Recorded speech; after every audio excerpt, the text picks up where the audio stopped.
आज हम लोग क्या देखने वाले हैं 2018 के सॉल्यूशन चैप्टर से एग्जाम में, बोर्ड एग्जाम में कौन कौन से क्वेश्चंस आए थे, ठीक है। और आपको ना जब एग्जाम आएगा तो बहुत हेल्प होने वाली है सबसे, ठीक है, क्योंकि आपके पास 2019, 18, 17, 16, 15 इन सब के आपके पास क्वेश्चंस होंगे और आपको पता होगा कि कौन सा क्वेश्चन बार बार रिपीटेटिव है, कौन सा क्वेश्चन बार बार रिपीट हो रहा है, ताकि आप उन क्वेश्चंस को अच्छे से प्रैक्टिस कर सकते हो, ठीक है। ये आपके लिए बहुत ज्यादा बेनिफिशियल है, तो अभी से इसको देखना शुरू करो ताकि आगे जाके परेशानी ही ना करनी पड़े, उठानी ना पड़े, ठीक है, प्रॉब्लम ही ना हो। तो चलो आज देखते हैं कौन सा क्वेश्चन है 2018 में। Why a mixture of carbon disulfide and acetone shows positive deviation from Raoult's law? What type of azeotrope is formed by the mixture? तो मैंने क्या बताया था, Raoult's law is very very important. Last video में मैंने आपको Raoult's law के बारे में बताया है, वो आपने शायद देख लिया होगा, ठीक है। जिसने नहीं देखा है मैं लिंक डिस्क्रिप्शन में दे दूंगी, आप लोग देख लीजिएगा, ठीक है। तो क्या कह रहा है क्वेश्चन कि जो कार्बन डाइसल्फाइड का मिक्सचर है एसीटोन के साथ, वो पॉजिटिव डेविएशन शो क्यों करता है। सबसे पहले पॉजिटिव डेविएशन को शो समझने के लिए एक चीज समझनी होगी। क्या, सपोज मैंने कहा एक क्या है ए और एक क्या है बी, ठीक है। सपोज दिस इज सॉल्वेंट और दिस इज सॉल्यूट, ठीक है। ध्यान से समझिएगा, वीडियो को पूरी देखिएगा, सारा टॉपिक क्लियर हो जाएगा अच्छे से। क्वेश्चंस के थ्रू मैं आपको टॉपिक क्लियर कर रही हूँ, ठीक है। ए क्या है सॉल्वेंट, बी क्या है सॉल्यूट। इसका मतलब जब मैंने ए, अभी क्या है, सपोज मैंने कहा मैं अपने आप से मेरा फोर्स ऑफ अट्रैक्शन बहुत ज्यादा है और एक कोई और बच्चा है आपको, जैसे आप देख रहे हो, तो आपका फोर्स ऑफ अट्रैक्शन आपसे ज्यादा है, ठीक है। तो जब हम दोनों आपस में बात करने लगे तो हमारा फोर्स ऑफ अट्रैक्शन कम हो गया।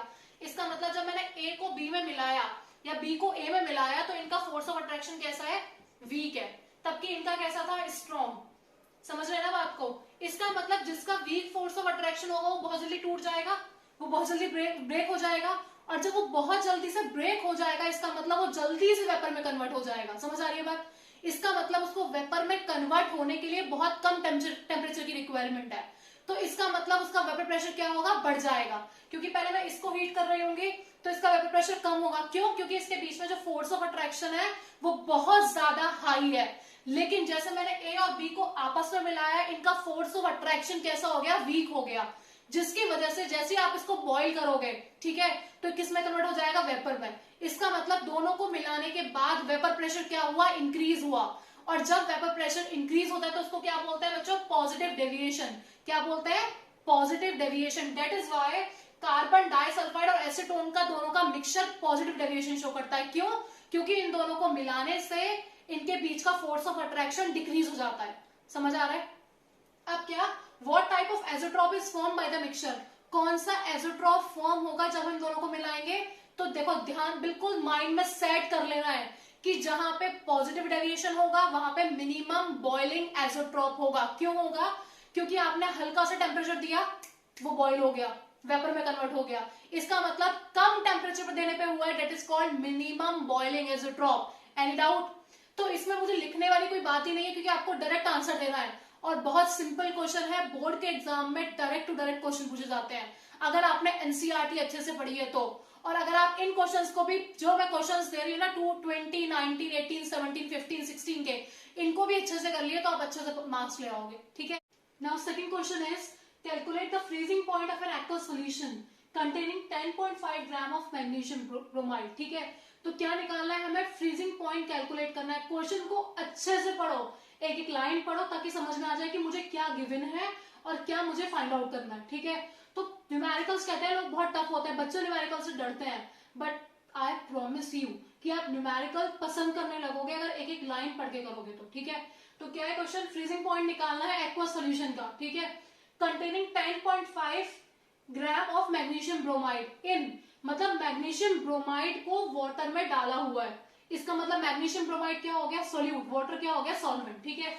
तो सोल्यूट का कितना गिवन, मास कितना गिवन है बच्चों, 10.5 ग्राम, ठीक है। सोल्यूट का मोलर मास भी गिवन दे रखा है कितना, 184 ग्राम पर मोल इनवर्स, ठीक है। और साथ में गिवन मास कितना गिवन है वाटर का, सॉल्वेंट का 200 ग्राम। समझ आ रहा है, विजिबल है ना, ठीक है।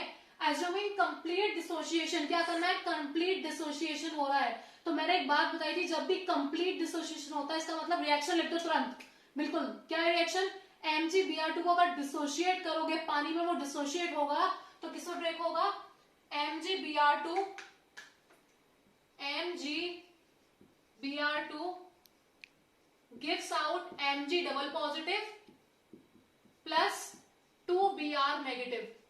ठीक है, तो कितने आयंस बने, एक Mg का बना, 2 Br का बना, टोटल कितने हो गए 3। तो इसका मतलब वॉन्ट फैक्टर कितना हुआ 3 हुआ। ये मैंने प्रीवियस वीडियो में सेम क्वेश्चन रिपीट हुआ है 2019 में, बस वहां पे क्वेश्चन कुछ और था, है ना। और मैंने आपको इंपॉर्टेंट क्वेश्चंस करके भी एक वीडियो बनाई है, उसमें भी मैंने K2SO4 से कराया है। ठीक है, तो पीछे वाली वीडियोस देखते रहिएगा। तो यहाँ पे I की वैल्यू कितनी हो गई, I इज इक्वल टू 3। क्यों, 1 ये रहा 2 ये रहा। ठीक है, नेक्स्ट इज, समझ आ गया इतना। तो क्या निकालना है, मुझे फ्रीजिंग पॉइंट निकालना है। ठीक है, तो क्या निकालेंगे, TF निकालना है। इसका मतलब TF is equal to question mark. ठीक है, तो एक फॉर्मूला होता है बच्चों, delta TF is equal to, ठीक है, delta TF is equal to KFM। M stands for molality, molality का formula W2 upon M2 into W1 in kg। ठीक है, अब मुझे एक बात बताइए ध्यान से, जब मैंने कहा TF निकालना है मुझे, पर यहाँ तो मैं डेल्टा TF निकाल रही हूँ, इसका मतलब डेल्टा TF से TF कैसे निकलेगा, delta TF is equal to क्या होता है, T0F माइनस TF।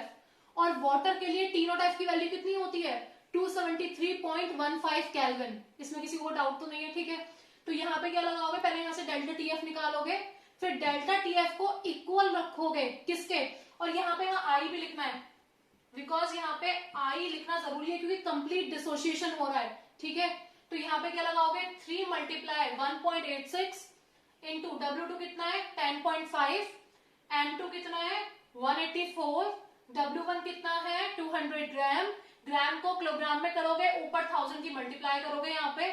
ठीक है, और यहाँ से डेल्टा TF निकाल लोगे। फिर क्या करोगे, डेल्टा TF को, फिर डेल्टा TF को किसके इक्वल रखेंगे, T0F माइनस TF। ठीक है, और T0F की वैल्यू यहाँ पे कितनी है 273.15 केल्विन। समझ आ रही है बात। ठीक है, तो ये क्वेश्चन सॉल्व हो जाएगा और मुझे बताएंगे आप कि इसका आंसर कितना आ रहा है। और पहले बात दिमाग बिल्कुल क्लियर रखना इस पॉइंट को कि हमें पता है जब भी हम क्वालिटेटिव प्रॉपर्टीज की बात करते हैं तो उसमें फ्रीजिंग पॉइंट क्या होता है, डिक्रीज होता है। इसका मतलब जो आंसर आएगा वो 273 से कम आना चाहिए। ठीक है, कितना अप्रॉक्स आना चाहिए, 272 अप्रॉक्स। ठीक है, सॉल्व करिए, कमेंट में आंसर दीजिए ताकि मुझे पता चले कि कौन कौन इस वीडियो को वॉच कर रहा है। ठीक है, थैंक यू सो मच। और नेक्स्ट वीडियो जो आने वाली है वो 2017 के सेकंड चैप्टर के क्वेश्चंस आने वाले हैं, उनके विद सॉल्यूशंस। ठीक है, तो प्लीज देखना ना भूलें और इस वीडियो को, इन वीडियोस को जितना ज्यादा शेयर कर सकते हैं अपने फ्रेंड्स के साथ, अपने रिलेटिव्स के साथ शेयर कीजिएगा। ठीक है, like and comment. Thank you.